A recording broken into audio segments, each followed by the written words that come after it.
Alright, what is going on YouTube? Dragonstar versus Vivi, second round of Hidden Cup 4 qualifiers over here.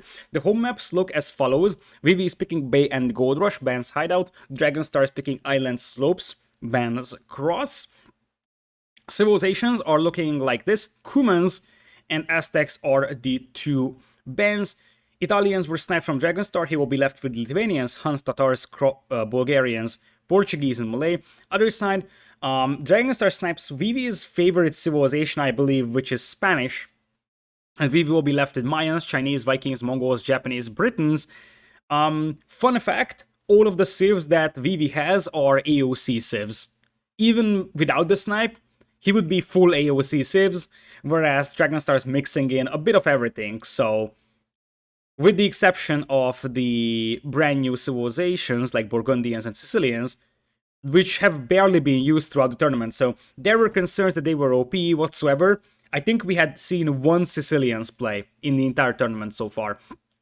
Alright, so the series already started, but that means that we're actually going to be playing or casting recorded games. Robo will be providing those. So we'll jump into game number 1 over here.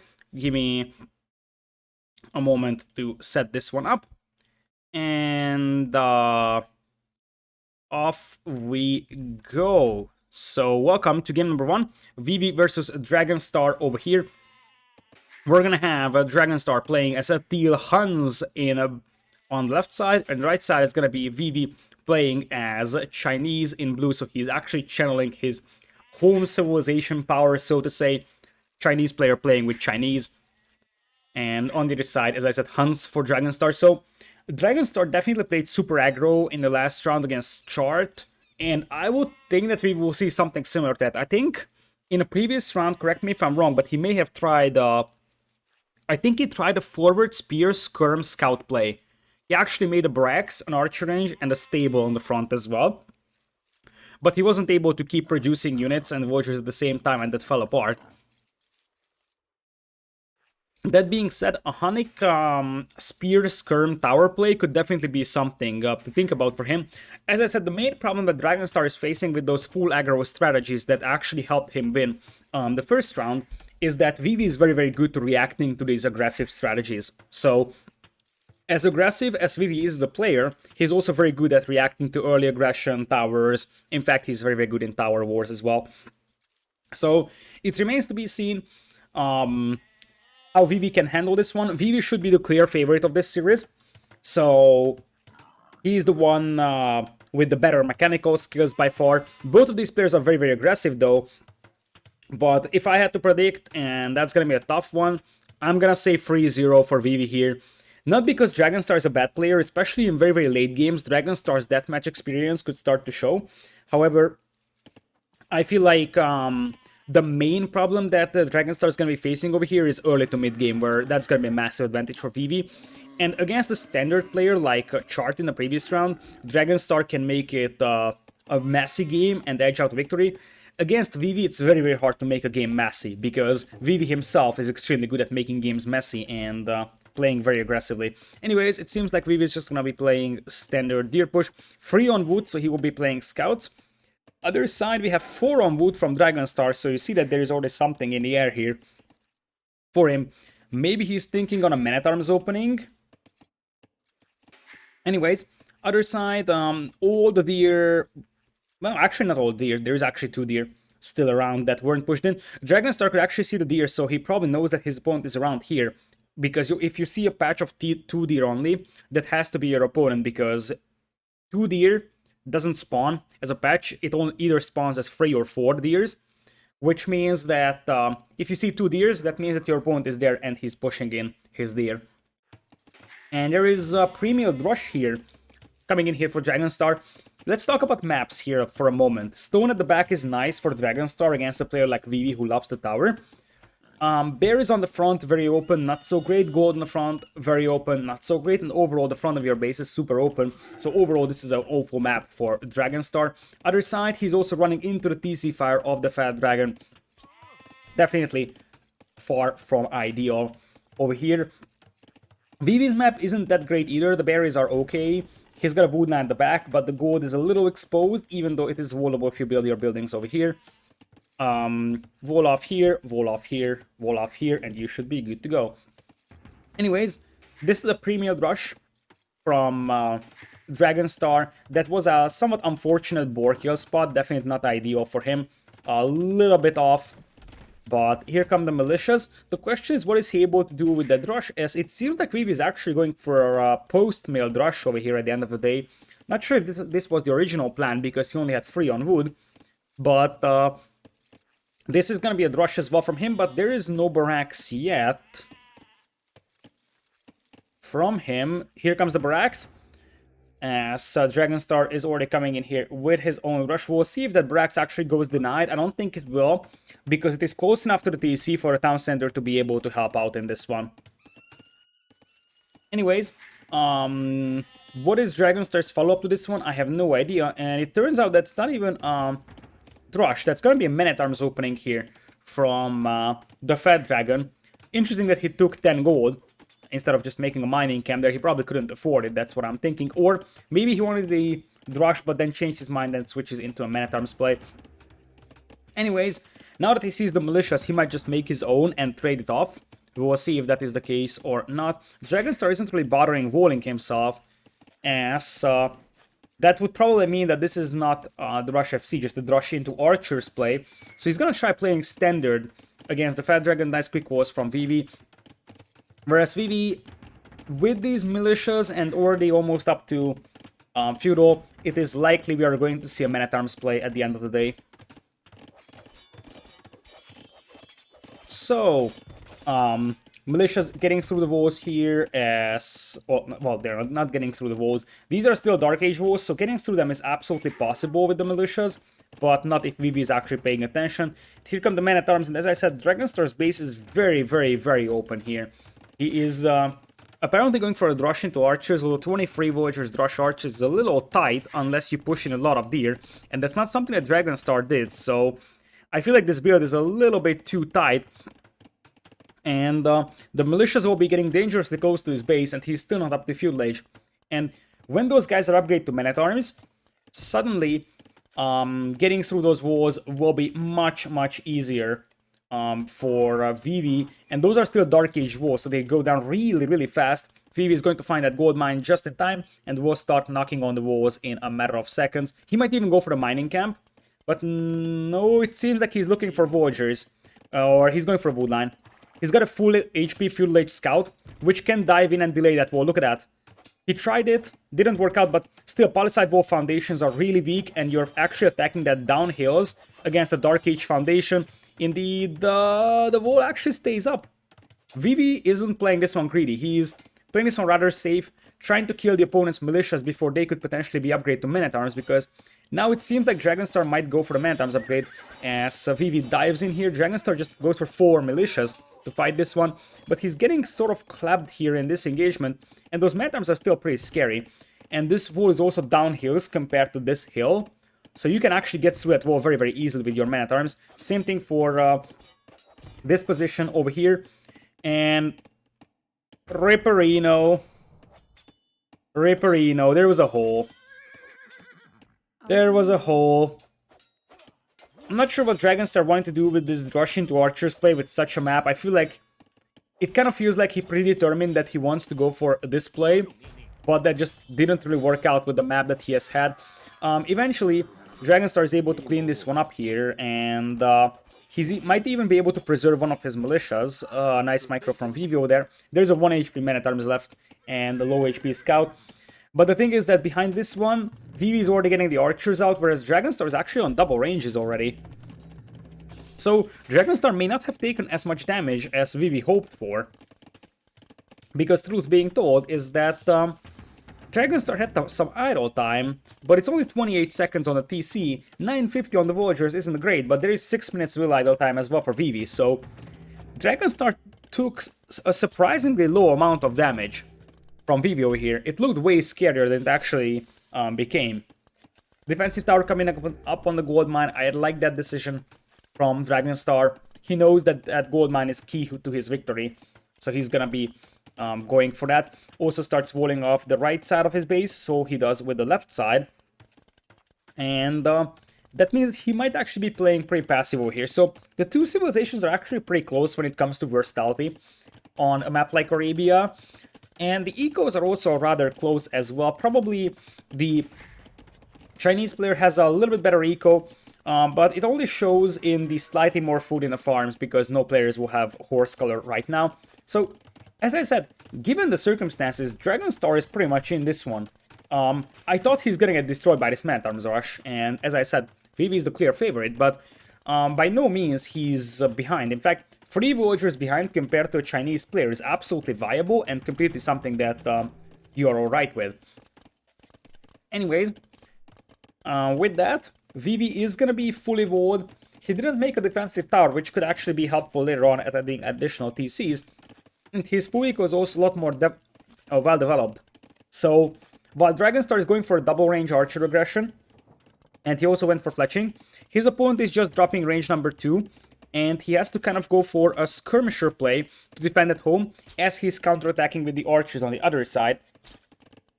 So, these villagers will have to be moved to the other wood line over here, or just pull an archer. And now here's the deal. There is a hole in between that barracks and that range, and Vivi's gonna have to plug that in. And so he will. That's actually a very nice move from the Fat Dragon. The range also isn't getting denied. I think that Dragonstar could have gotten more out of this one. Maybe if he arrives a little bit faster. Still, that palisade wall foundation is very, very weak. Nice revos from Vivi. I'm not sure why Dragonstar went away from that palisade wall now. So, really, this will do a lot more damage. And this has to do more damage because Vivi is thinking about going up into Castle Age here. His food eco is much, much better than his opponent's food eco. Which means that Vivi is going to work towards going up to Castle Age. He will actually unpop the skirms when the time comes. And as you see, it's 500 food against just 260. So Vivi is going to have at least a minute advantage into Castle Age, if not more. Indeed, the fact that we have a one piece or a defensive tower over here might mean that Dragonstar will play free range cav archers. I think I can justify that. Because if you're Dragonstar, you probably are trying to be aggressive and don't drag out games, because the longer you drag out games, the bigger the chance of Vivi has of turning around. So you might need to go for some very aggressive plays overall. That being said, Dragonstar is actually pretty good in a late game scenario, because as I said, he's got a lot of deathmatch experience. But look at that Castle Age timing from Vivi. The only problem that Vivi is having right now is 4 archers, 4 skirmishers. That is everything. That is everything that he has. So if he loses this army over here, he's not going to have a lot. And the real question now for Dragonstar, the tower is going to protect the gold mine. I think the concerning part is this part and this part. So the gold mine is not going to be exposed. This is the part where it's going to be exposed to the archer's aggression. Dragonstar is also thinking about going up to Castle Age here, but he's a little too low on gold. Launches another counterattack. We'll see what that can do. So Dragonstar is thinking about going up as well, but as I said, that's going to be like a minute now, more like a minute and a half advantage for Vivi. And if he's just able to mass archers, and it seems like he is going to be able to, we're going to see triple range crossbow play. This is actually pretty unconventional from Vivi, but I like the concept. Vivi knows about the defensive tower. He knows that his opponent is probably going to play triple range cav archers. And one of the reasons why triple range cav archers can be so devastating is because most players usually play double range archers as a response, and you just get outnumbered simply. But with triple range crossbows, you can actually keep up with the numbers. Dragonstar's push is coming in here on the left side, or right side. Vivi, I think he already lost 1 villager over here, and surprising it is, the first villager kill in this game belongs to Dragonstar. That was the first villager killed in this entire game. Now here's the deal. Dragonstar is going to have to evacuate that army, because if that army gets destroyed, Dragonstar is going to be in trouble. And there's already the counterattack coming in here for Vivi. Crossbow Botkin will come in. And as I said, this is the concerning part of your eco. If you're Dragonstar, you are really scared about this one. And the thing is that you can't house wall because you're not, you are Huns. And that's even a fast tumbling for Vivi. So he's going to play just as aggressive as his opponent is planning to. Now diving in the face of those skirms, but this is actually a very, very good cleanup from Vivi. Especially with Botkin. He's got Botkin on these guys now. So these are skirms with Botkin, killing the archers really easily. And now it is crossbows. I feel like this late Castle Age is going to punish Dragonstar quite badly, because he wasn't able to accomplish much with his Fuel Age army. And now he's gonna fall behind the Castle Age timing. He's almost up to Castle. That's something that we still have to monitor, and that tower is gonna go up on the wood just in time. But the thing is that Vivi still can dive just beneath it. He's got Tumbling, he's got Crossbow, he's got +2 defense. Those are almost fully upgraded guys. The only thing that he's missing is Ballistics, and I like the decision from Vivi to dive beneath it. Picks off 4 Vultures. Fast Ballistics will come in here for Dragonstar, as Crossbow and Botkin are on the way. As he will try to take this hill, but now it is Dragonstar's eco that is getting pushed, and that's where the scary parts begin. And also, as I said, those guys have Tumbling. I think that's even a higher hill as well for Vivi. And that is looking pretty tough for Dragonstar. Not impossible to defend against, though.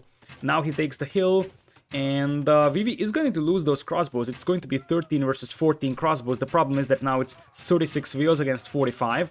And both players have wheelbarrow, but that's the only eco upgrade other than double bit axe that Dragonstar has. So it's one thing that he lost a couple of Vultures, but now his TC idle time is increasing as well. And even though he has a University for Ballistics, he can't actually afford it.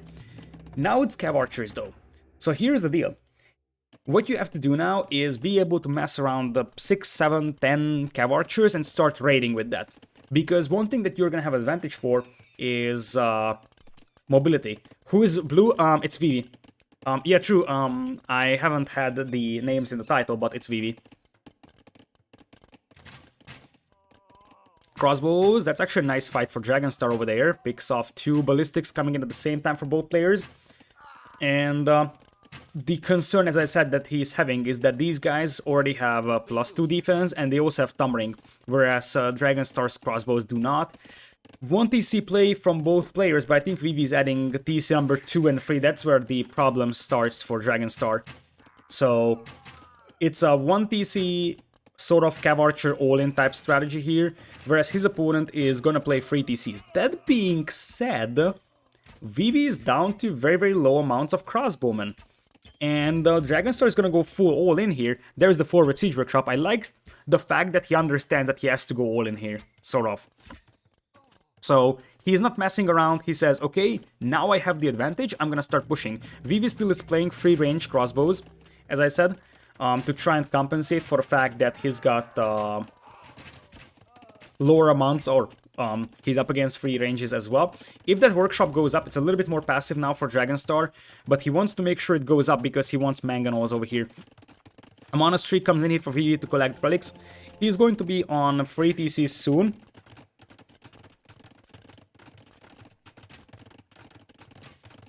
So we are gonna have crossbows trying to do some harassment, but they will just die to the TC. Is it the same announcement as Mem? It's not.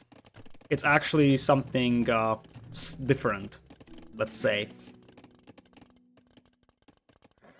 And it's also a lot more detailed, let's say. Alright, so here's the manganol. And in terms of mobility, you're gonna like those Cav Archers over the crossbows, that's sure. Here's Bloodlines for Dragonstar, and one thing that he could use in terms of advantage is a mobility, and that's exactly what he's going for. If it picks off a couple of villagers, things will start becoming better and better for him. And obviously, it's a 1 TC build only, so his eco isn't going to be that great. Look at that! Vivi zigzagging, but the thing is that those Cav Archers are missing Tumbling, but they're at least cheap, which allows you to mess them even with a slightly weaker eco. So the same way why Mayans don't need 140 villagers, Huns don't need that much for his Cav Archer play either. That being said, obviously, if he's falling behind by 20 already, that is definitely not ideal. Especially because he only has 6 villagers on food, and his food eco is everything but good.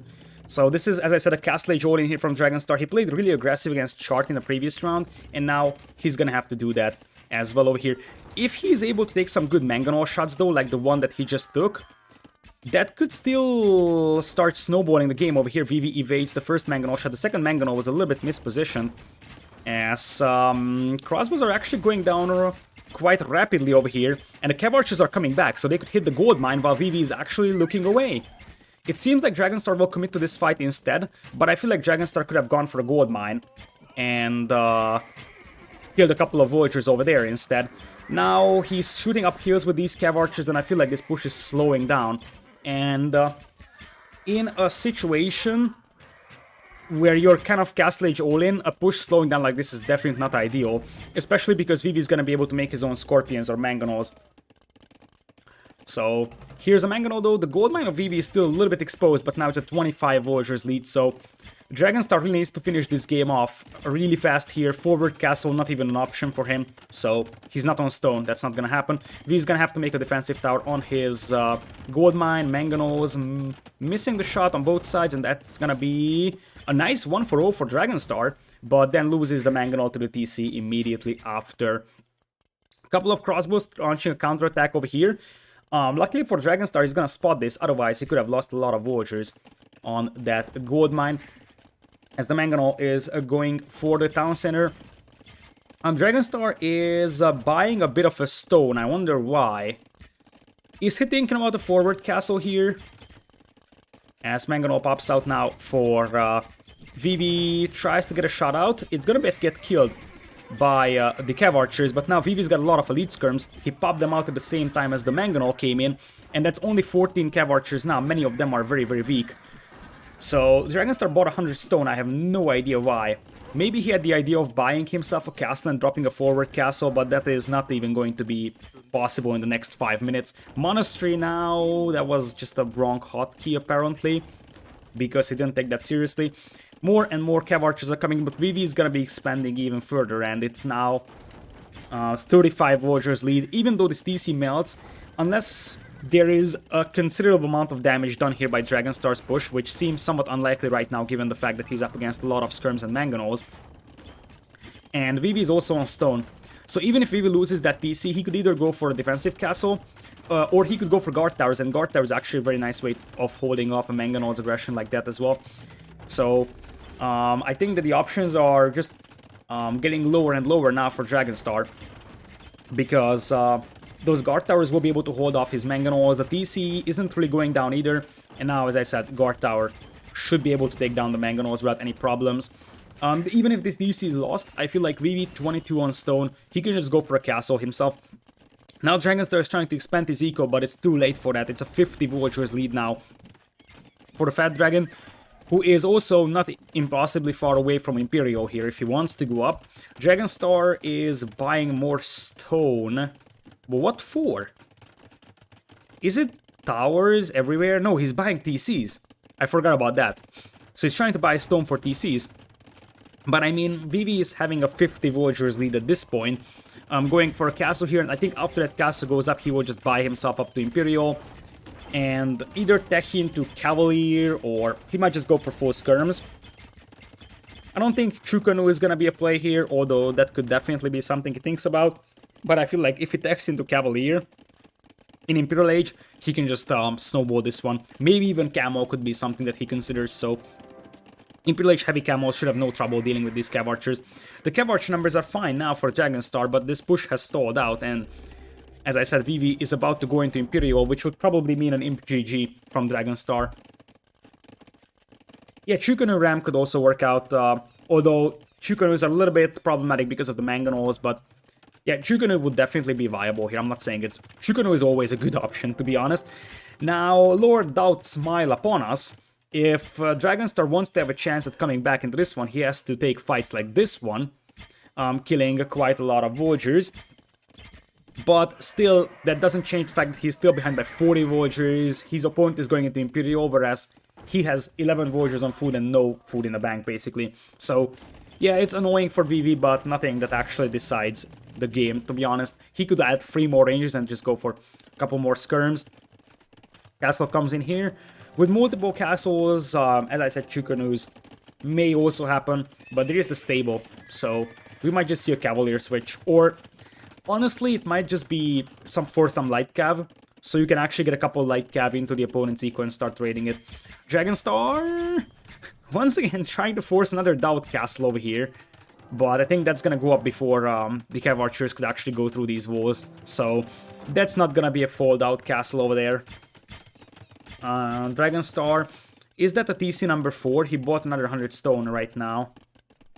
It seems like it. Vivi is also expanding across the entire map, like a random TC being dropped over here, and skateboarding. So we are going to see, I think it has to be Cavalier, either Cavalier for your full composition, or you are playing with Light Cap for raiding. Both of these are possible. There's absolutely no units being produced though, so it's hard for us to tell. Dragonstar, what is he doing? Buying food, buying wood. Another castle comes in it for Vivi. He wants to protect this corner, that's why that castle is coming up. That gold, that stone is actually pretty important. So he's going for that, but that castle might once again go denied. Oh my god, Vivi. Vivi. Dragonstar sees the villagers moving out, but I don't think that he was paying attention to that. Random monk from Vivi converting a villager inside Dragonstar's base. But I feel like, what are we going to see here? It's Light Cav. Okay, so Light Cav, but Bracer is also in, so Light Cav Skirm, mayhaps, is the name of the game. Chinese have a good food eco, so technically Light Cav is definitely possible here. You have a really easy time getting those out. Vivi is already sitting on 2 relics over here. 2 more are out on the field, in fact 3 more.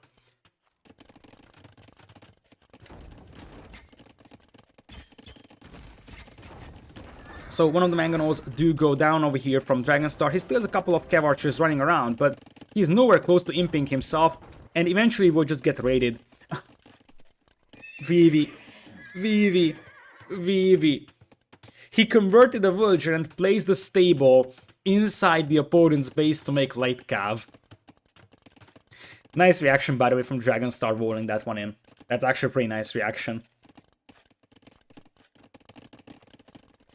So, Skirmisher should be having no trouble clearing this one up. Vivi is indeed stacking up gold, and he could go for gold units. I feel like he doesn't want to go for a lot of gold units because maybe he feels like he's not having as big of an advantage as he realistically has. And, you know, just wants to make sure that if this is long game, he's gonna have more gold than his opponent is having. But yeah, Dragonstar just taps out. He knows that he's nowhere close to imping, although he could now start balancing out his eco and go up, but still. Eventually, Vivi's gonna raid him to death before he would be able to catch up.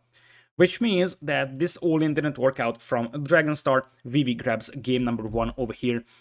Fairly convincingly, and overall I feel like this series could be very convincing from Vivi. I'm giving a less than 5% chance for Dragonstar to win this one. Not because Dragonstar is a bad player, it's because Vivi is just much, much better than him.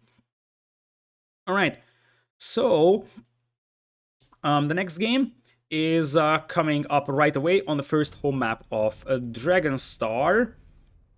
These are from recorded games, as I said, because they started playing a little earlier, and we're going to islands, I believe, with these civilizations. Are we? Okay, we are. So welcome to islands. We're gonna have Dragonstar playing as Portuguese in teal. Left side is going to be the Fat Dragon, Vivi himself, as Vikings in blue. So this is always a tricky matchup to take a look at, because Vikings have to play galleys, but Portuguese actually have a way better galley play than Vikings do. Vikings overall have the eco advantage, but once again is the cheaper units for Vivi or for Dragonstar, and obviously the higher HP as well on the Portuguese galleys that makes them viable. Plus you can open fire galleys, so you could start pushing your opponent over here. Now, make no mistake, I feel like Dragonstar could very well attempt a landing here as well. Same thing for Vivi. So the thing is that in Hidden Cup 3, Vivi played in a show match and he went to land on islands right away, which was not that common around that era. So this is a game where we could see both players just going for full landing. We'll see if that is going to be happening for us. So Deer push coming in right now for Vivi. In terms of map shapes, I feel like the two players have very, very similar islands. It's worth noting that a lot of the wood for Dragonstar is here at the back, which could be helpful, which could be bad, depending on how much water control he does have. But this gold mine is pretty bad for him overall. The other gold mine is alright, stone mines are alright, and wood lines are more or less alright. Vivi's gold mine here is also quite exposed, so I think that the two maps are nearly even. 2-1 relics for Vivi? Nope. The relics are always generated in a way that you have 2 for each player on his island. That's 2 and 2, that's 4. Wait a second. Wait a second, you might be right here, Keller. The script is actually set in a way that you should have 2 relics on each of the islands and 1 in the middle, on the neutral island. And I only see 1 relic for the Dragonstar. Like, this is actually a map that might be justifying an admin restart. The problem is that you have to call a bugged map restart until the 6-minute mark. So a normal restart is 4 minutes, a bugged map restart is 6 minutes, but you yourself have to call it. That's very important, and I'm not sure if Dragonstar is going to find this out in time. That's the thing. Like, he's looking for it, but unless you scout every single tile of your island, you will not find it. And since you don't assume that the map is bugged and you're lacking a relic, that means that he's just going to casually push deer. So where's Vivi? Does Vivi have an extra relic here? Because normally the way it would happen is that there is 2 relics for each player and 1 in the middle island. That's 5. The middle island one is there, but no way. Like, there is 1 only for Dragonstar. I can't select any other on this screen, right? Yeah, the one over here is the neutral relic. So Dragonstar has only 1 on his island, and for Vivi, he only has 2, because this one is also selected over here. So Vivi has 1 relic over here, and Vivi has 1 relic over here. So it is not Vivi having 3 relics on his island and Dragonstar only having 2. It is simply Dragonstar completely lacking a relic. So this map only spawned with 4 relics, it seems like, instead of 5. That is obviously hurting Dragonstar a lot here, but that's just going to be something that is a very, very late game thing. And as I said, a bug map restart has to be called until the 6-minute mark, and that didn't happen from Dragonstar. As I said, you don't assume that that is missing, and because of that, you won't be scouting your island each and every tile. Eventually, he will freak out on that.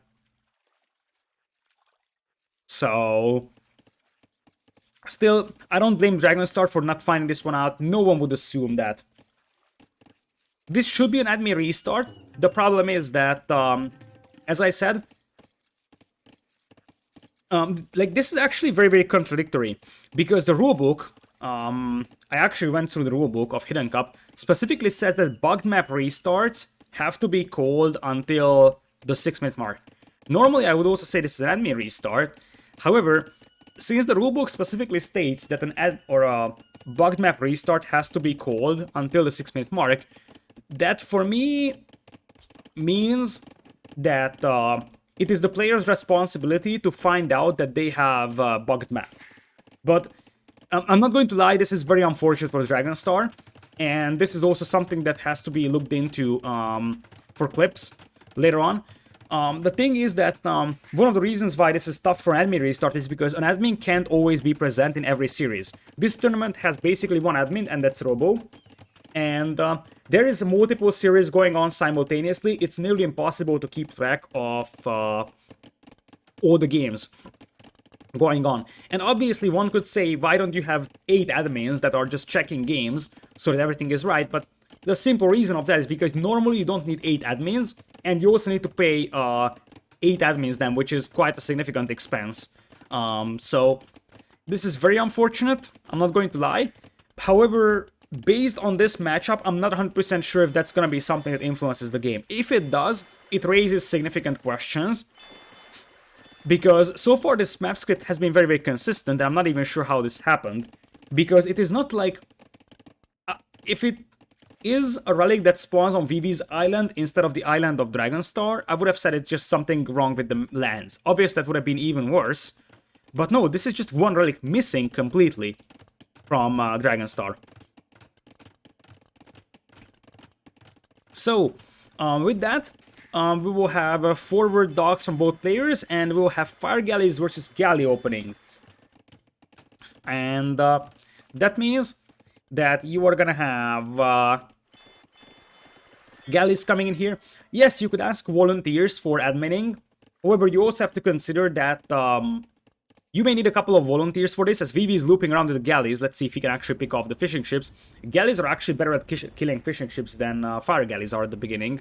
So this could be very bad for Dragonstar. He could be losing his fishing eco really fast. And as I said, look at this. Fire galleys are very slow at killing fishing ships. Galleys are really fast. So the thing is that the volunteer problem just bumps into the fact that you really need someone that understands the rulebook really, really well to be able to make decisions, and that's the problem. It's one thing that there's a volunteer in this. The other thing is that there's a lot of rules to pay attention for, and even in many cases I myself don't remember the exact rules who are casting the tournament and seeing tens of games of this one. Obviously, it would be nice if there was an admin for each and every set, but it is what it is, right? So, now, the thing is that the fire galleys are actually very, very good at opening against galleys at the beginning, but once the galleys have fletching, and once the galleys have like actual good numbers, so something like 6, 7, 8, suddenly,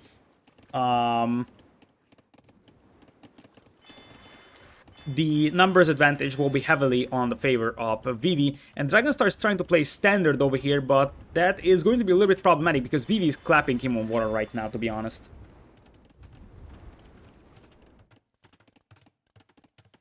So, galleys looping all the way around here from Vivi, trying to find the fishing ships of Dragonstar. So far, as I said, I feel like this relic thing isn't really going to influence this entire game, to be honest.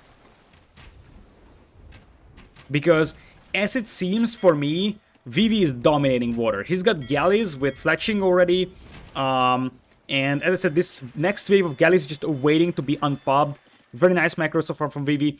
Kate is actually in the favor of Dragonstar over here, because I think Dragonstar also destroyed Vivi's entire fishing eco.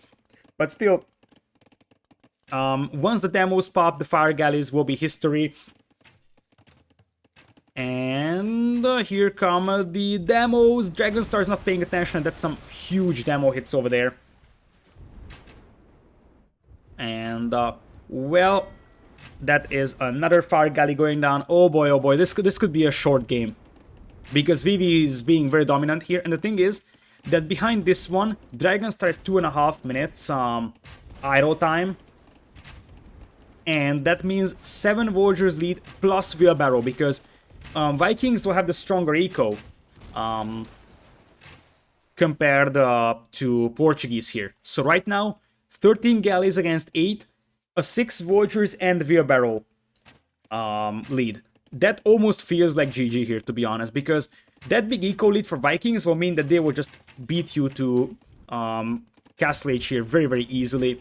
So the fire galley play didn't really work out from Dragonstar, and now Vivi is taking over in terms of galley numbers. At least the quality of the galleys are slightly better for Dragonstar, and now he's diving in. If you look at the overall HP, it's 790 versus 880, so this is a fight that Dragonstar could technically win. However, there is more reinforcements coming in here for Vivi, and we're gonna have a good old-fashioned galley micro now. As I said, combined HP for Vivi's galleys is 800, Dragonstar 880, so technically it still has the upper hand a little bit in terms of water fights, and now there is way too many ships here to micro, as Vivi is pulling away a low HP ship. That was a nice move from him. Still, Vivi seems to have the numbers advantage, and most important, look at those food counts. If this is just an even trade of galleys for the next couple of minutes, we will see Vivi going up into Castle Age. And he's even selling his stone, buying himself up to Castle Age, repairing the damaged galleys. And it is 11 galleys versus 7, even though many of those galleys are damaged, but Vivi is doing quite a lot of repairs on them. And really, now he's gonna idle his TC a tiny bit so he can go up to Castle Age. I feel like if Dragonstar isn't getting up to Castle Age himself, this game might already be over for him. Did you see that moonwalking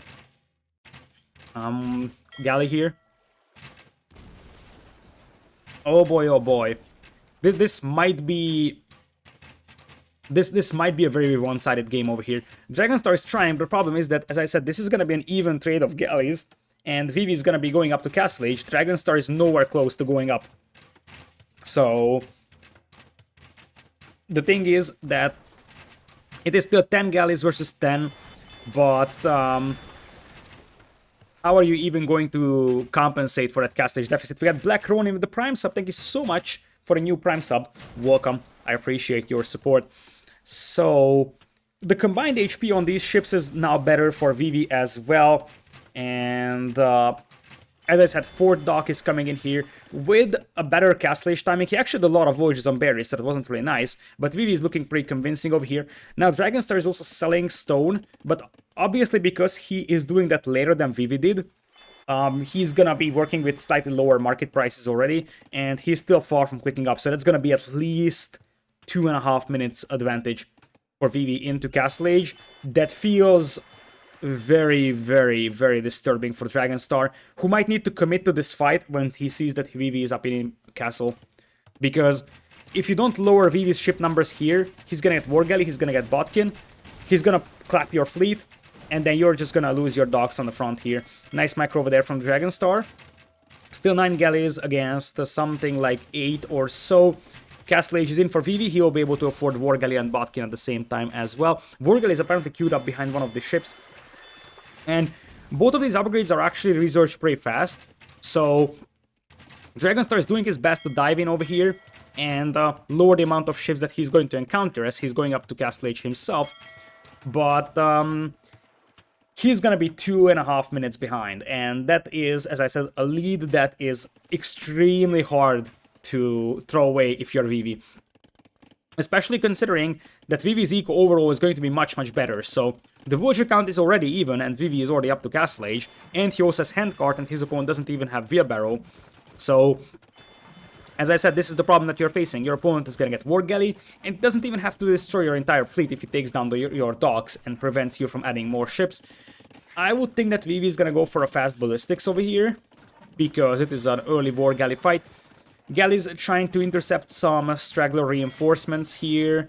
There's a couple of War Galleys inside that could unpop and maybe take a fight, so they lower the number of galleys that they encounter, but one dock is down already from Dragonstar. He's redocking on the left side of the map, and I see a barracks, which makes me wonder if we are going to see a sneaky transport from this side over here, and then a stable for night. That could be the idea for Dragonstar, because it kind of seems like water is a lost cause for him. It's 20 War Galleys against 10 galleys. And by the time War Galley could kick in, there will be no docks left to produce ships on. So another dock goes down pretty fast. And with 3 villagers being pulled here, this is going to be a transport for a stable. Because you wouldn't pull 3 villagers to make docks here. Right, there's the transport indeed. So kind of a last effort, so to say, from Dragonstar to save this game. Maybe land with a couple of knights, but I'm not sure if he's expecting a landing. He might actually expect a landing, or he just wants to collect relics here. But by the time the landing gets in there, there is going to be TCs, and Dragonstar doesn't have the eco to get a lot of knight upgrades, so it's not just like he's running beneath TCs and killing wheels. He will have a couple of knights with probably no upgrades at all, and that means that TCs will have no problem dealing with that. Vivi's already working on gathering relics, he's on free TCs. I don't see this one happening for Dragonstar, I'm not going to lie. So, second TC is up for him, but he is behind by 5 villagers and Handcart.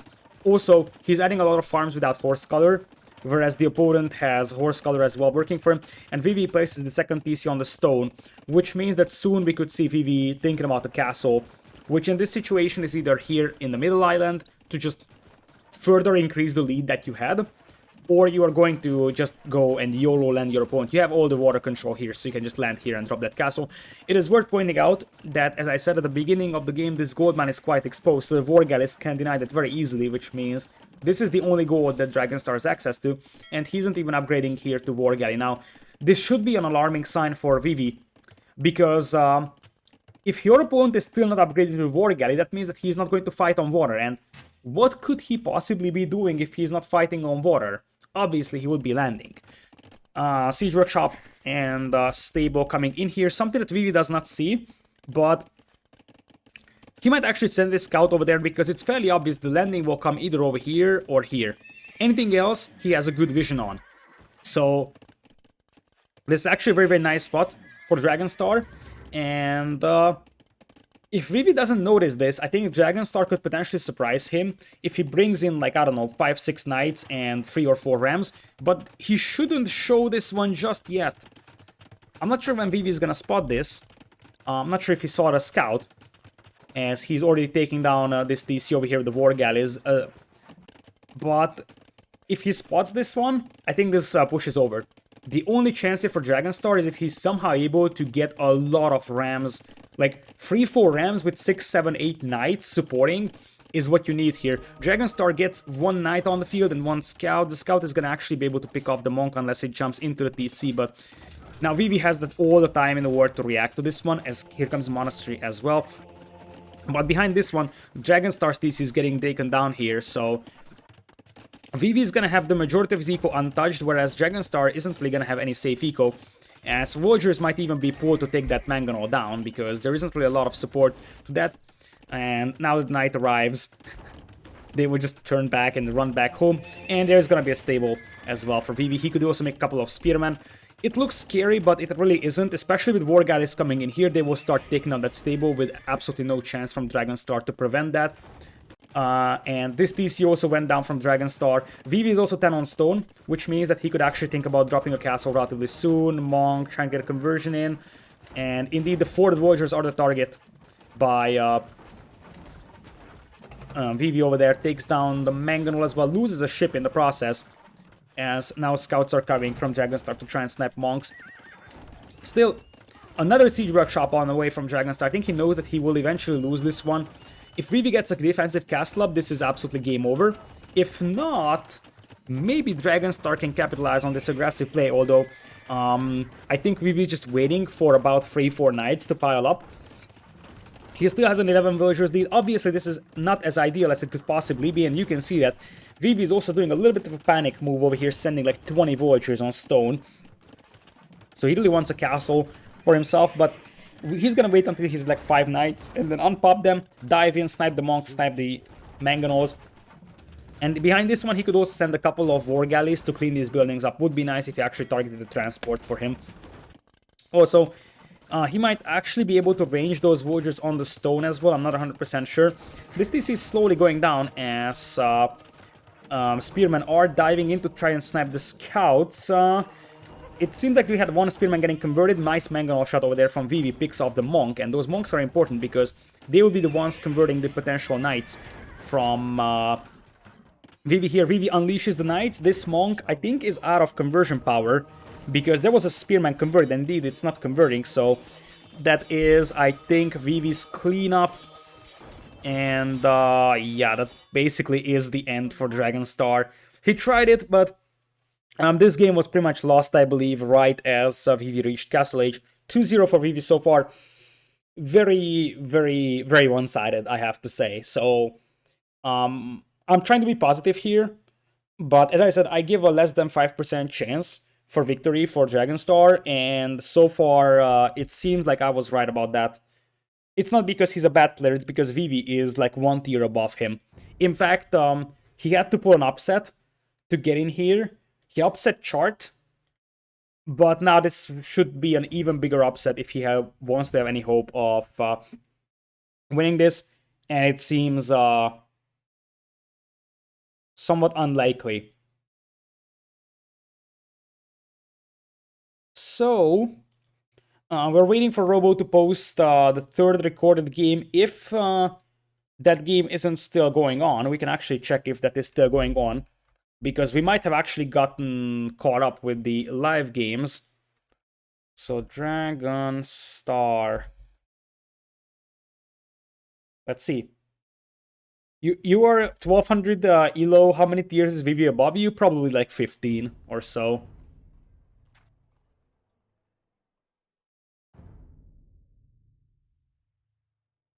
Okay, Robo is posting the rec right now. So we will get into game number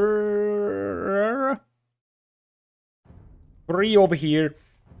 Second home map of Dragonstar over here. His tournament life on the line. I think he's still getting some prize money for being here, so that's actually a nice thing for him, especially considering that he wasn't really a candidate to qualify anyways. It would have been an enormous surprise if Dragonstar would have qualified. And we're going to have an interesting Civ matchup over here. Bulgarians versus Mayans. So left side is going to be Mayans for Vivi. And Dragonstar is going to be playing Bulgarians. This is probably going to be fast man-at-arms play from him. The problem with this, I believe, is that it's a little predictable, if you ask me. So I am fairly certain that Dragonstar is going to try something like that, like fast man-at-arms, maybe try to pull the 20 pop man-at-arms build, and then go maybe into towers or so.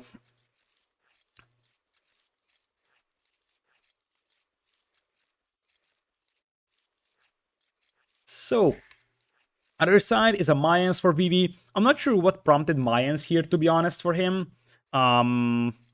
The Eagle Scout being a little stronger than the Dark Age Scout can help a little bit. Could potentially be good for laming as well.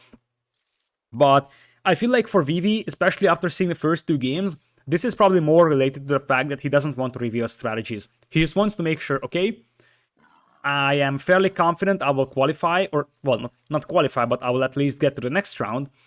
And I don't want to reveal any strategies I have, so I'm just going to pick a civilization that I wouldn't be using normally on this map. Now that the pawns and the hunt has been nerfed, there's a lot more civilizations being tried over here. So we have seen Ethiopians, we have seen Britons, we have seen Magyars, Huns.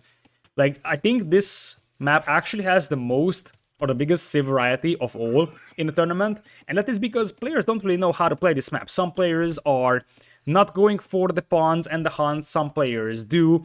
So we have seen a lot of Indian picks here. I feel like Indians is very overrated on this map now because you have very, very little pond to work with. So 2 tiles of Shorefish might not justify Indians, where you could potentially have Mongols with 4 deer and 2 boars as well as Mongols. So 4 on wood here for Dragonstar. That means that this is not the 20 pop man-at-arms build. 20 pop man-at-arms is a free on wood build. So it might be 21 pop still, especially with the deer push happening. But we will see what Dragonstar is up to. Double house is coming up on the front line. So, Vivi, on the other hand, having 4 on wood, that's very, very standard. For him, a Premium Rush could be something I could justify, because a Premium Rush might be able to intercept militias coming forward before they upgrade to man-at-arms. Like, that happens immediately upon reaching Feudal. With 4 on wood, this is definitely not a Scout's play, though, from Dragonstar, so some sort of man-at-arms trickeration is gonna be in there.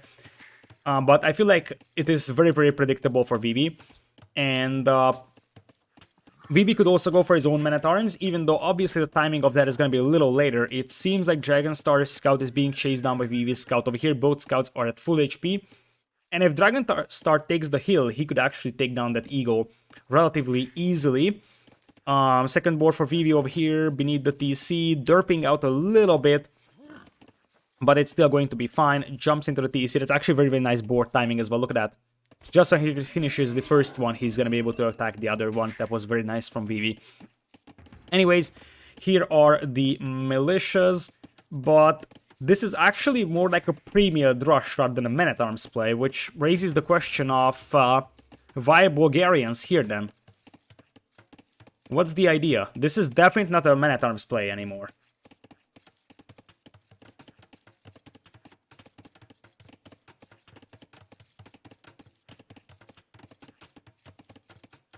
So,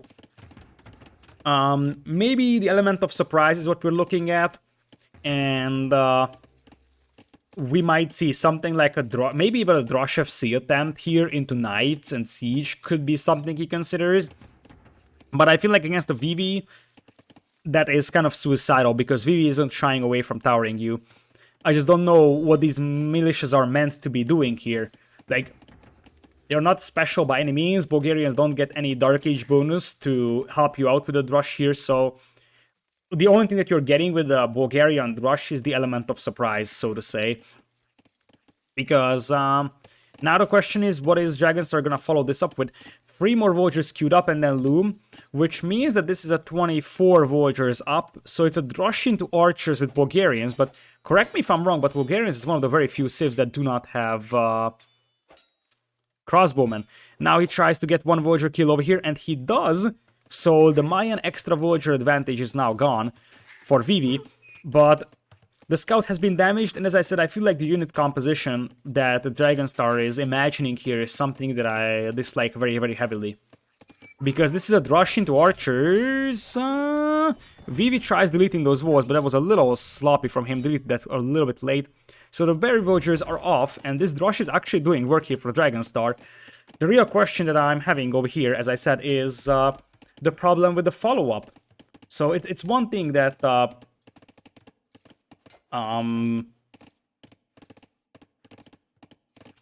it's one thing that I forgot the second half of the sentence. There's one thing that this rush is doing damage, and this is an isolated Voyager. This could be killed as well. But as I said, the follow-up is not really something I'm really convinced in, and it is looking like it's a straight archer build from Vivi. And on the other hand, indeed, rush into scouts could be a thing, but still, I'm not impressed about that. Or am I?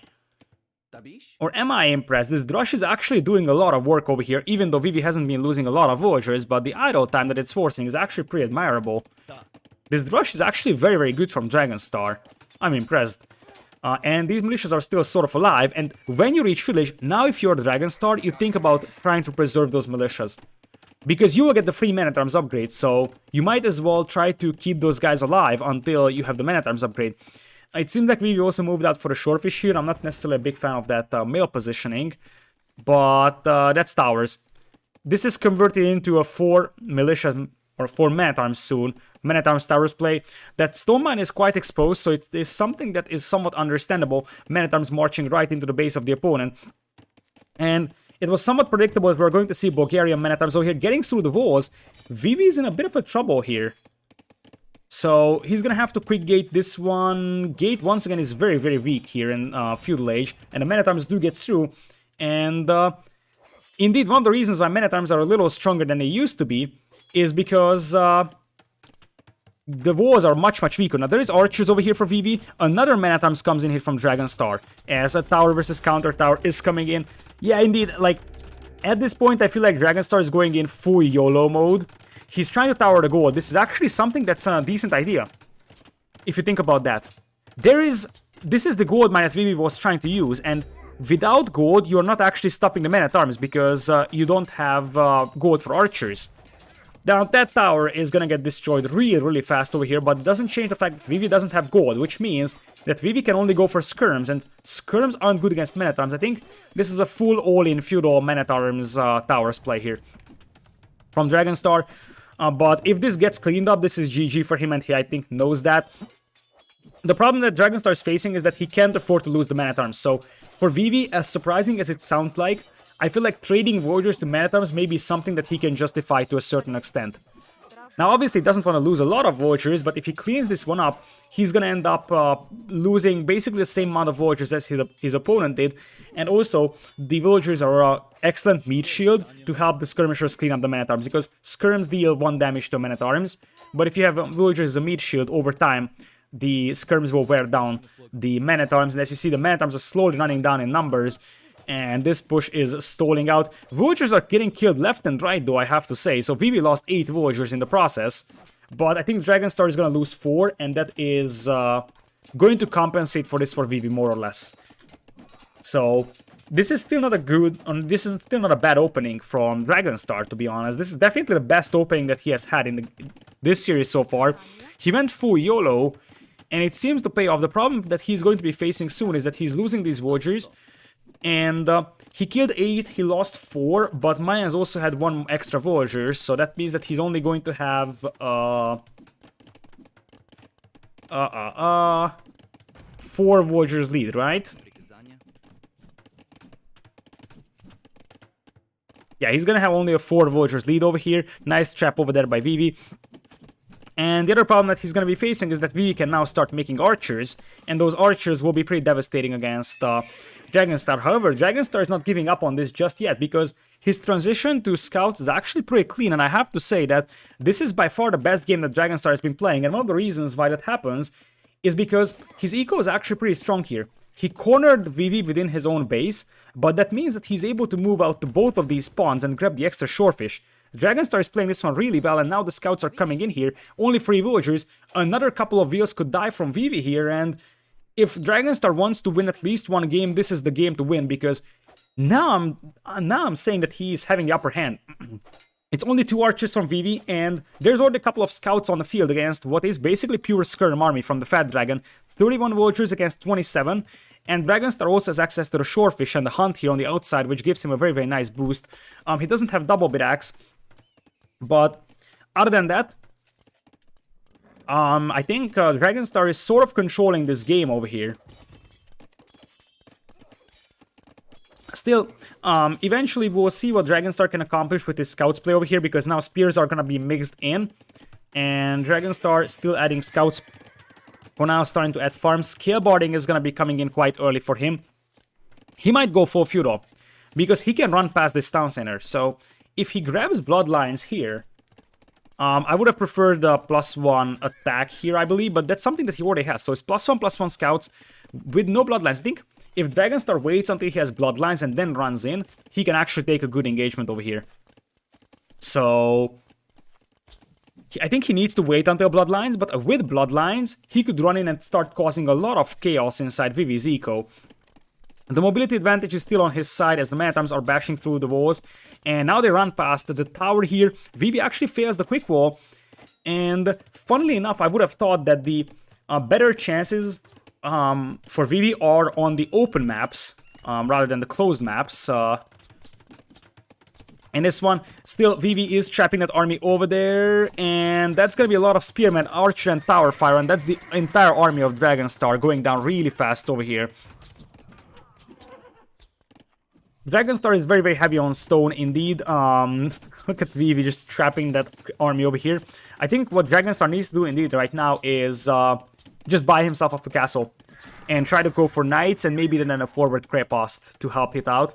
But with that much stone, you actually need to buy yourself up. That's the plan indeed for Dragonstar. Remember that he also had the Hunt and the Shorefish over here for him. Right now just only consuming the Shorefish, so theoretically his eco should be better, although you have to take a look at Vivi's food count, and that is brutal.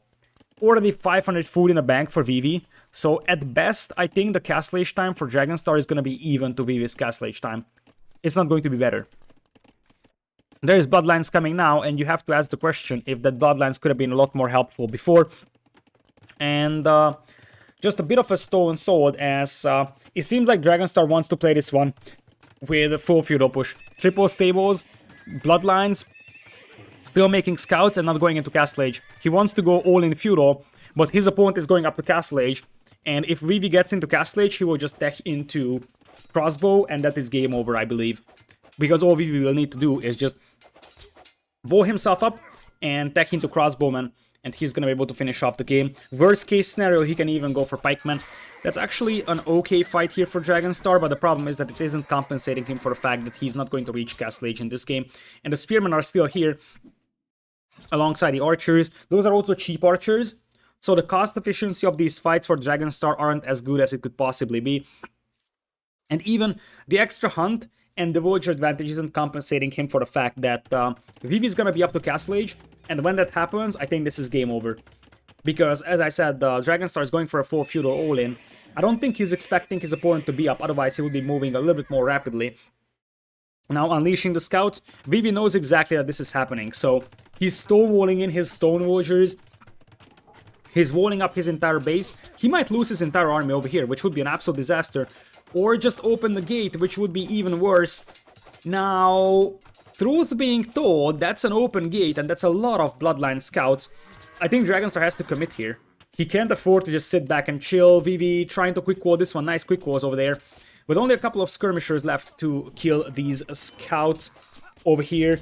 I feel like the problem that these scouts are facing is that they're slowly getting grinded down in health, and they're not really killing enough to compensate the Dragonstar for being later to castle age here, and he's gonna be later by like 3 minutes or so. He will once again try going up, but Vivi's quick walls here are saving the day. TC fire and the skirmishers, archers will be able to keep the scouts out, and Vivi is up to castle age. Dragonstar is just about to click up, but that gives Vivi a pure free 4 minutes, not really 4 minutes, but about 3-ish minutes to push out with the crossbows and start pushing his opponent. Now, Vivi doesn't have a lot of archers, but even 8 crossbows will be enough to deal with the Feudal Age army of Dragonstar, especially considering that Dragonstar is playing wide open. So, based on Vivi's intel, he doesn't know anything about Dragonstar's base. That's actually positive for Dragonstar, because even though Vivi is actually faster to Castle Age, he doesn't know where to attack. And that's a lot of Bloodline scouts over here with +1/+1. And since the crossbows do not have Botkin, they will get intercepted. I might have spoken too soon. Vivi's army is going to get absolutely torn apart over here. And the thing is that those scouts will actually still be pretty useful for Dragonstar. He might even go for a light cav upgrade early on. And he will start adding knights. So what is Vivi's response to this one? Dragonstar is not giving up on this one easily, that's for sure. So, scouts now trying to break in. That's a lot of scouts. And Vivi is sort of struggling with army numbers right now. He's got a couple of crossbows now. Botkin is on the way as well. But this is buying a lot of time for Dragonstar to go up. And he's going to go for a forward siege workshop immediately. And that also means, for me, that this is going to be a light cav upgrade as well. And you could really justify a light cav upgrade with +2 defense. Resources are satisfactory for that. So, forward siege workshop, ideally on this hill, although you might have to settle with one that's a little more passive. Right on the gold, light cav, and the +2 defense coming in. I think I've spoken too soon, because Dragonstar is actually having a pretty nice advantage over here now, dare I say. Now Vivi, he's 2 on stone, so defensive castle isn't just a distant dream for him. He will actually try to play 2 TCs. Dragonstar will obviously be being 3 TC all-in, or 3 TC, 3 stables all-in over here. Partially propelled by the fact that he took the hunt and took the shorefish, so it was a nice little food income for him. Light cav is in with +2 defense. That's a lot of light cav, by the way, 15 light cavs. And now you're gonna have mangonels. Even iron casting is coming in, so really this is a absolute all-in from Dragonstar in Castle Age here. Scorpion, interestingly, is the weapon of choice here. I actually think that mangonels would have been better here, because you also need to destroy a lot of buildings. That being said, scouts trying to run fast over here, as this will be walled in eventually. A couple of light cavs trying to loop around on the other side as well, trying to get through the walls. They're hitting the walls from 2 sides. It's actually a very, very smart idea there as well. Spearman opens the gate. Crossbows will try to chase this army down, but the mobility advantage is on the side of Dragonstar, that's for sure. And he's able to distract the army from the front, where a battering ram will soon start knocking on that archer range. And since Vivi doesn't have a siege workshop himself, a battering ram should be able to take down this range pretty easily, leaving Vivi on only 1. And monks would be the ideal play here from Vivi against the knights. However, the little problem of having a lot of light cav on the field is going to be very, very concerning for Vivi, as the walls are broken through. Light cav tries to dive in on the monk, but the knight actually gets converted before, and that knight is just very, very slowly going down from the light cav, so 1 scorpion gets killed. However, the light cav do flood in here. Scorpion is trying to get a nice shot on top of those kind of clustered up crossbows, and Vivi is losing a lot here. The villager count is now dead even. Crossbows still being shot at by the scorpion. Vivi is actually falling behind here quite badly, because now Dragonstar's all-in is starting to pay off. This game is in the hands of Dragonstar, because now Vivi is forced to fight this one with villagers, but there is knights over here, villagers running left and right, and Dragonstar is not giving up on this one easily. The ram went down, but look at Vivi's eco. There is just no follow-up to this one, and the next battering ram should be able to take down that range. A Crepost being dropped by Dragonstar, and that's how he upset Chart in the previous round. He played extremely aggressive. Vivi is trying to expand to the sides, as Nilly is resubbing with the announcement. Thank you so much, Nilly, for the resub, the 7th month. I appreciate it a lot. Hopefully you had a nice series in Euro Rumble. I think you played Overtaken, right? So you might have expected, or you might have played against a couple of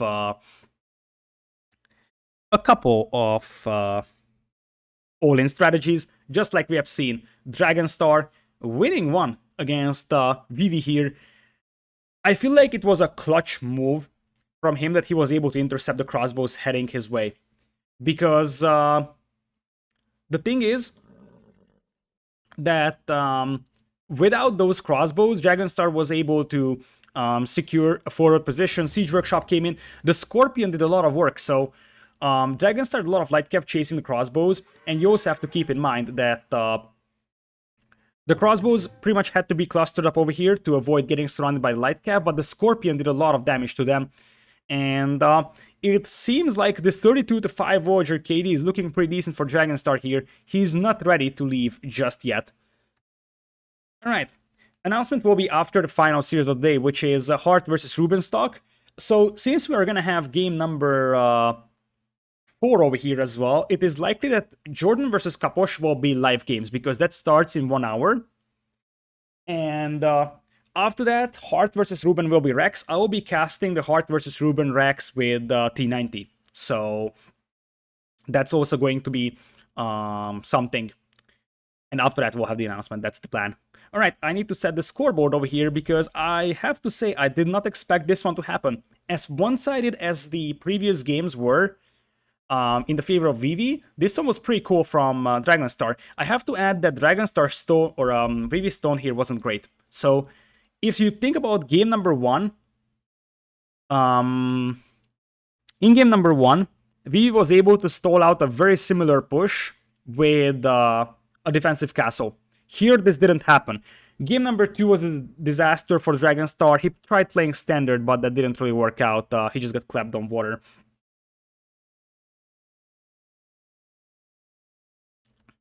So, back to the lobby we go, and since we're still doing Rex, I believe Robo is gonna post the next recorded game in a matter of moments.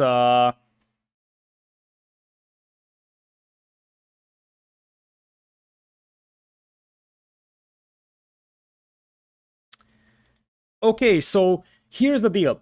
This is something that Robo just posted. This is extremely important.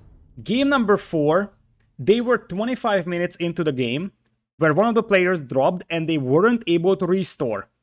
Which means that they are replaying it from scratch, and that means that that actually is a live game.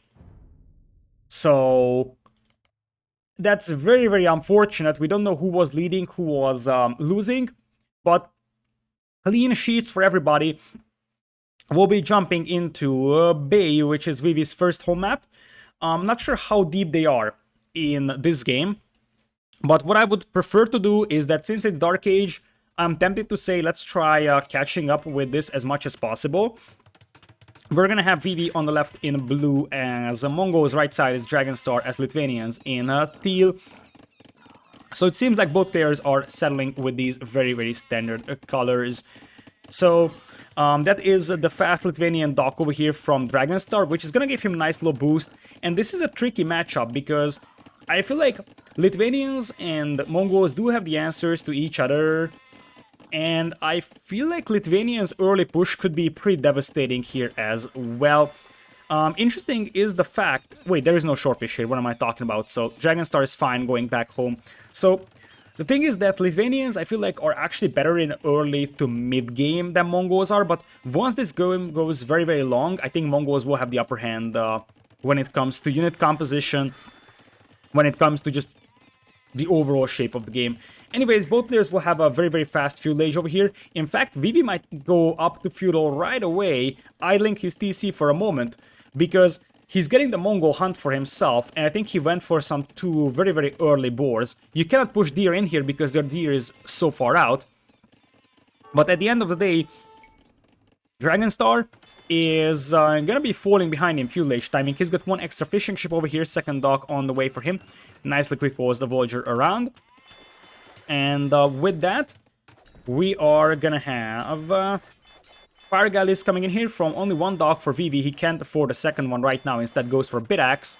So yeah, he's gonna be faster to feudal age, but he can only afford a single Fire Galley. I think he's missing 10 gold for that, trying to force drop it right now. Still missing the gold, so yeah, that first Fire Galley comes out a little faster, but the second one is gonna be lagging behind a tiny bit. So we don't know what happened in the game that was a drop and wasn't available to be restored. We don't know if either of these players actually had a lead or a deficit. We don't know what strategies they went for. So we have no idea if what we are seeing is actually a response to what the players have seen in the previous attempt, or they're just playing the same thing. I would think that they're doing something differently. It would be nice to know who was leading that game, because I guess the other player was adapting to this one. Anyways, Fire Galley is out already, and the fishing ships from Dragonstar are already very, very weak. He's also going to get some hits from the opponent's Scout Reno. 2 Fire Galleys are out now, and that should be relatively even. It is extremely important to keep your fishing eco alive, even in the middle of the fight. And look at this. The scout over here beating up the fire again. There is no repair villager. There is no repair villager from Dragonstar because the scout is camping this one down. Same attempt is made by Dragonstar, but he's got a 1 HP scout over here. So Dragonstar might be in the need of some demos, and he's in a tough spot. Tries to take down the scout, and now he needs to pull a repair villager himself. I'm really unsure how it is possible that he doesn't have a repair villager over here, because that is going to cause a lot of chaos, and he's losing the water really fast over here, or they're transitioning to berries. As I said, we have no idea how the previous game shaped out. However, what we know is that Dragonstar is behind quite heavily in this one. In fact, now he's gonna be forced to transition to land. With this many villagers on gold, I would assume that he's going to be playing with archers and not scouts. Vivi isn't really walling himself, however, which means that archers could definitely do quite a lot of damage here in Vivi's eco if he's not paying attention. Dragonstar loses his fishing eco, so that sets him back by 3 villagers. Vivi, that's actually a very nice and underrated move from Vivi, splitting up his fishing ships. Because now what Dragonstar could attempt is to make a demo and try to snipe fishing ships with that, but you ideally want to sink at least 2 fishing ships with a demo. So, to prevent a good demo snipe, as Dragonstar just trying to block those walls a little bit, that's a 1 HP scout, so should really not be a deal. And it seems like Vivi's adding fishing ship number 4 here as well, not that he's winning water. Dragonstar only has a fire galley inside here, so he's going to transition to full land play over here and going for double range archers and a blacksmith over here as well. On the front, Vivi knows that, okay, my opponent has lost water, so he's gonna start pushing me on land, and he's gonna wall off this entire place over here. He might make a demo, and I think that would be the right play from him. He can leave this open and make a demo in this dock, and when the archers try to walk all the way through here, he just sinks them with a demo. That would be the right play. That's even better than walling it off like that. Or, alternative is that you wall it off like this and force the archers to walk all the way around. Anyways, by the time the archers arrive, I feel like Vivi is just going to be able to boom up to Castle Age here, because he's adding a lot of fishing ships, and that's really going to start propelling his eco to insane heights. So, walls are already up. This is really the only weak spot of this base, this palisade gate, but Vivi could add 2 houses behind if trouble comes his way. So if archers start shooting at this, you just make a house here, you make a house here, or you make a market already. I think Vivi might even be buying himself up to Castle Age over here with the stone he has, and then go for knights potentially. It's not impossible that he's not going to do that, but I feel like you make a market here in this case. If you actually want to buy yourself up to castle, you're also missing a second building, which may be a blacksmith in that case. And we will soon see if Vivi is buying himself up or not. There's the blacksmith, and he is buying food, but not selling his stone right now. So, that is already... that is brutal. That is just brutal. 9 fishing ships already for Vivi. That is a pure 9 villagers lead, basically. And if you look at the food counts, I don't know what happened in the game that they weren't able to restore, but this is sort of a stomp right now. It seems like it's going to be a stomp from Vivi. He is not selling his stone. It's worth noting that Vivi doesn't actually have access to stone here. That is outside of his walls. So we will see what build he's going for. I would assume it's going to be knights. Eventually he might TC this stone. So once he has the upper hand with a couple of knights, there is a TC.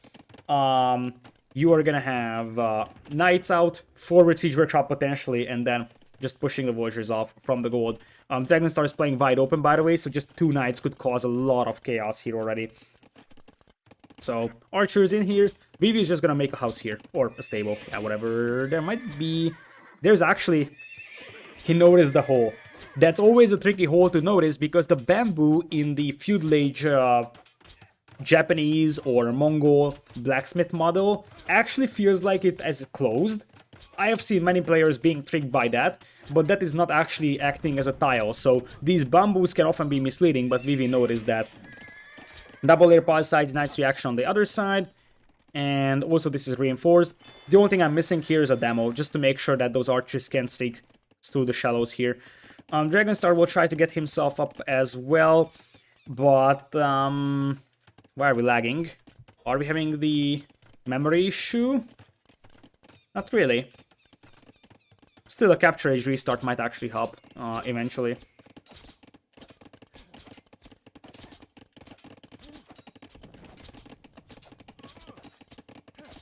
So,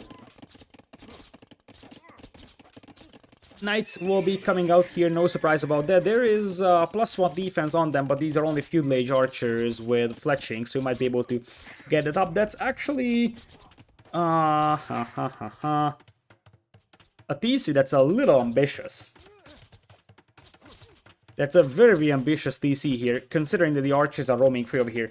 Now, as long as these archers aren't getting over here, and this is something that Vivi knows about, like, Vivi knows that the archers are here, so he knows that he can get this TC up as Dragonstar is trying to bash his way through here, and it makes sense for him to make that TC. And the reason why is because if you think with Dragonstar's head, you don't get through a market, a blacksmith, or a stable here with archers. Your only hope of getting into the opponent's base is through these walls, and because of that, he's not going back over here. The reason why Dragonstar is not looking for his villagers on this TC is because there is no point looking for villagers here. You never get through these walls, so your best chance is to get through the walls over here. Archers trying to be microed as best as possible, +1 defense and bloodlines on these guys. I think the archers might be able to win this one out. Nice move from Vivi to pull away the weak knight. Eventually this will turn into a cleanup, and one of the things that is also worth keeping in mind for Mongols is that they can go for camels. They can go for camels here against the early knights of the Lithuanian player. I think pure... how much is that? 12 villagers lead is there for Vivi, because he also has wheelbarrow and his opponent does not. So that's gonna translate into a 12-13 villager lead overall, which is absolutely crazy. And now Dragonstar is getting a couple of villagers out, trying to compensate for his weaker eco once again with the hunt. That was sort of the case as well in the previous game, trying to use those, and now Vivi's gonna have to drop a lot of fish traps, but it seems like he's gonna have a clean transition to this, so Vivi seems to like this map a lot in this one, because this transition was also very clean, and now this will become a very strong food eco as well. So at the ending stages of this fishing operation, you were actually taking food from these spawns over here, which takes quite a lot of time. Now with fish traps being set up, this is going to be an insanely strong food eco for Vivi, who's also on stone. So we're getting closer and closer to Mangadai, and I'm really not sure which direction Dragonstar's gameplay is heading. 3 TCs will be up for him. The problem is that I massively prefer Mongols over Lithuanians in late game. Like, sure, Lithuanian skirms are nice, but either Onager Mangadai or Ram Mangadai or Light Cav Mangadai, anything really with that combination is something that is gonna be enough to deal with the Lithuanian player. I would say that the Onagers with Drill and Mangadai should be perfectly fine, because Lithuanians could answer the Onagers with, like, they could either answer with block printing and redemption monks, or they can answer with bombard cannons, but I feel like if you have drill on your onagers, you should be able to out micro the bombard cannons, and you have your Mangadai to snipe them down. So I think, yeah, basically Mangadai plus something. You could also say Mangadai plus anything is the composition of Mongols for a long time. Spearman trying to poke down this poor little scorpion over here. Monks trying to convert the spearman.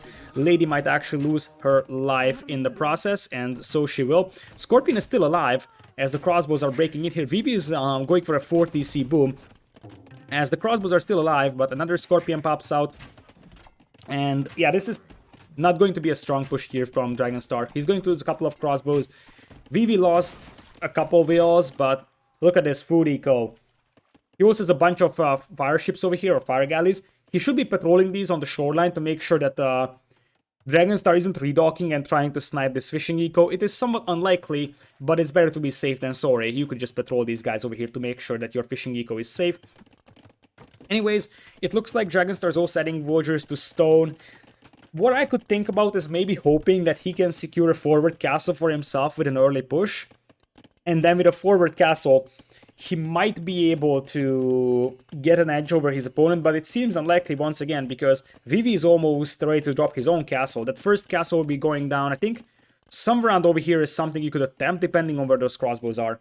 This would be the ideal spot, because this secures another wood line for you, and there is not a lot of wood at the starting base of the players, so you kind of have to expand towards some additional forests. But with those crossbows moving up, it is more like that we're just going to see something like a castle here. Very, very passive, safe, and then Mangadai, Siege will start happening.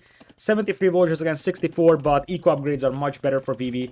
Bidax, Horse Color, in fact, both so Horse Color and Wheelbarrow, as opposed to just a single double Bidax upgrade. And there is 21 on food for Dragonstar. It's 21 farms without Horse Color, something that you really dislike to see.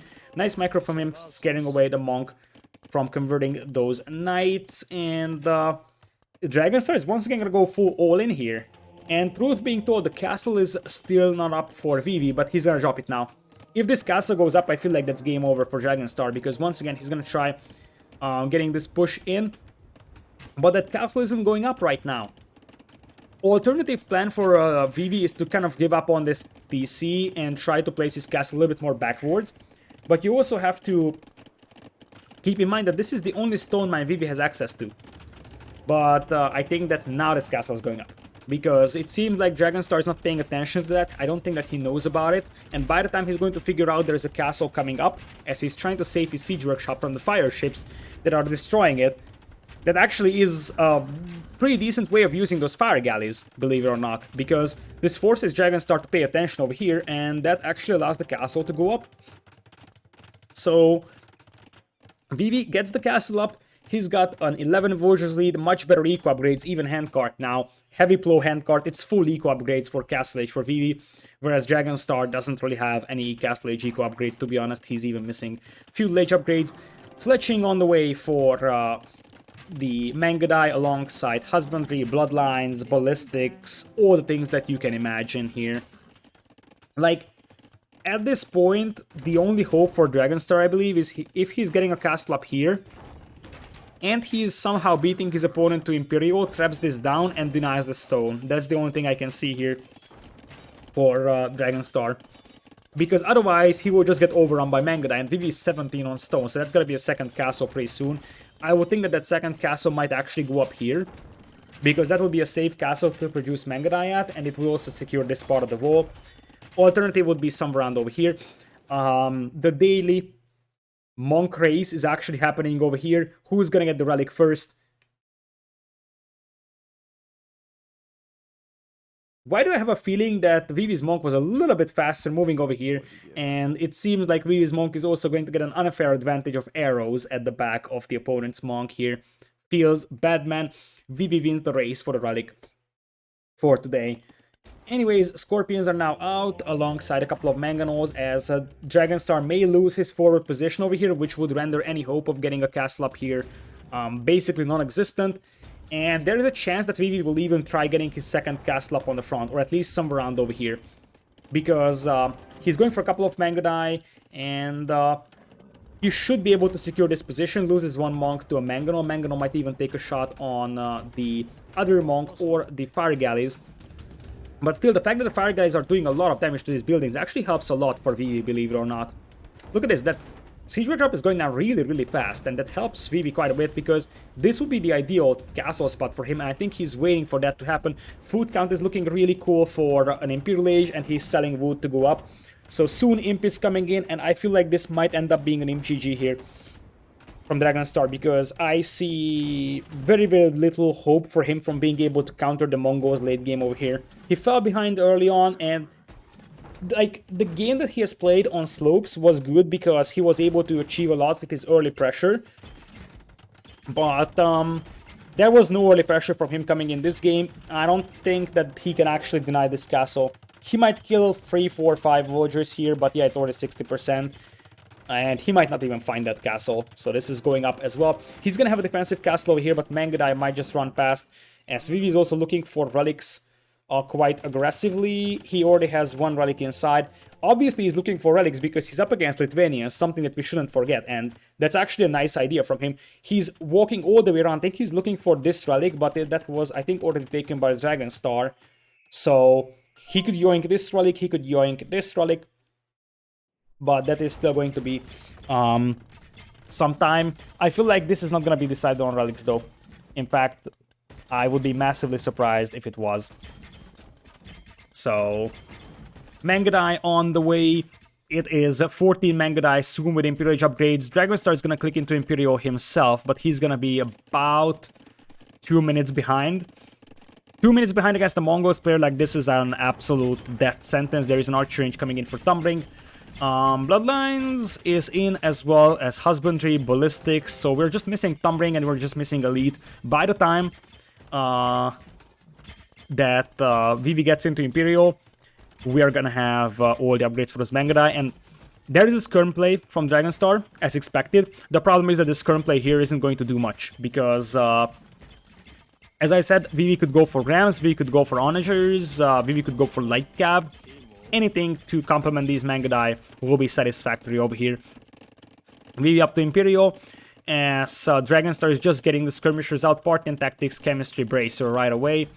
And now the real question is, what can Dragonstar do to hold this one off? Because I feel like he's got very, very little options. His base is very open as well, so Mangadai, just a couple of Mangadai can run in and kill Voyagers really fast. Elite will also be coming in here for Vivi pretty soon, I believe. That is what he's stockpiling resources for, I believe.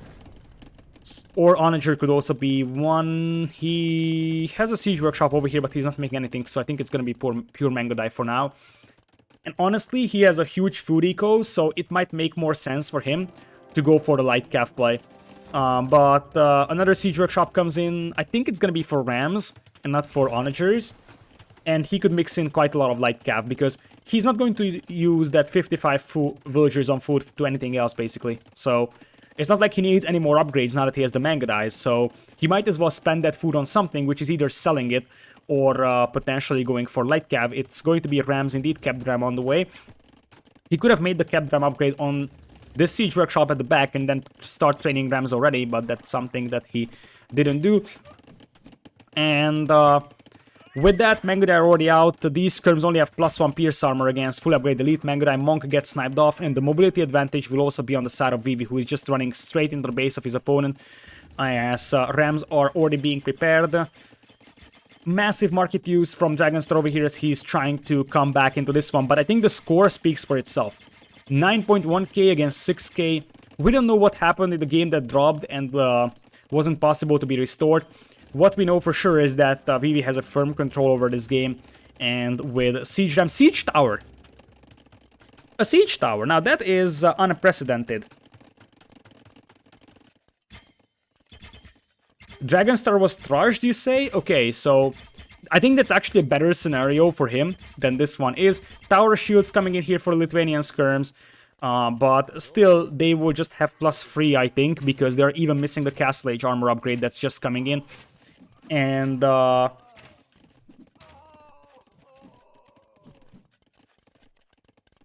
thing is that we are gonna have an actual Siege Tower.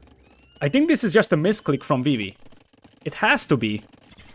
What would a Siege Tower do to you in this situation? You can't garrison anything. Like, it could be good to soak up arrow fire, but you have Siege Rams with drill, for the love of God. So it's not like you need a Siege Tower here. It's gonna give you style points, but you can't actually garrison Mangadai into Siege Towers, although it would be a fun concept. But now we have a Siege Tower here for Vivi, who's losing quite a lot of Mangadai over here running past the opponent's base. But it's 45 military against 26, and I feel like we're just waiting for the death blob of Mongol Siege Rams. I think they already have drill because they seem suspiciously fast. So, knock knock, says the Mongols player over here. A couple of Latists are out. But still, like, this Siege Tower is actually, it might be still doing work because it does have a lot of Pierce Armor. I just don't know why you need a Siege Tower when you have Rams. That's the thing.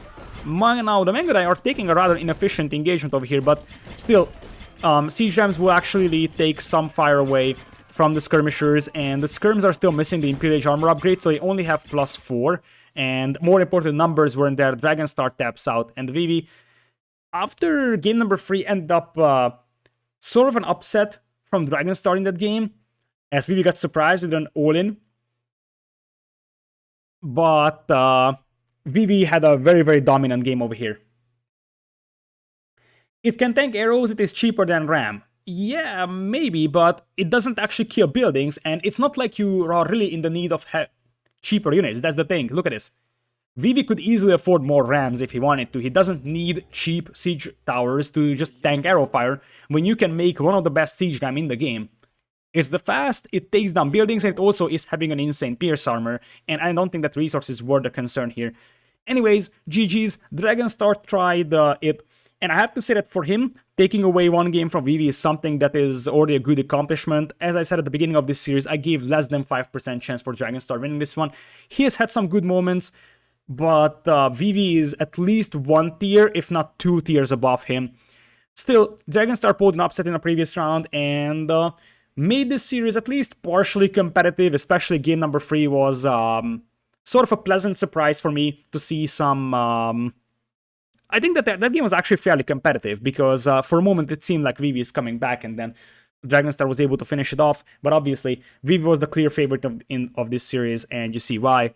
Vivi takes game number 4 over here, and then gets into the next round, so he is one series away from qualifying into the main event of Hidden Cup 4, and I was actually criticizing Vivi many times that in the last half a year, Vivi has had some awful tournament performances. He has had some very, very ugly ones, like especially King of Desert 3 was a massive, massive down for Vivi. I think he exited in the group stage in what was a disastrous performance from him against, I think, Taro. And I felt like Vivi is more and more getting overrated, but I feel like he has managed to take one step ahead, and he's getting back to his old shape. Dare I say, he's slowly starting to deviate from that player that is known only as an Arabia player.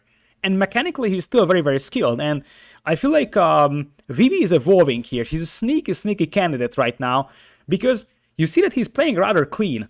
It's not always perfect, but I feel like Vivi has actually improved compared to his previous self now, especially in terms of being able to play hybrid maps, being able to play basically maps other than Arabia. He's a lot more versatile than he used to be. He's no longer the tower rush every game type of a person, and that's going to be something that's interesting to monitor in the future.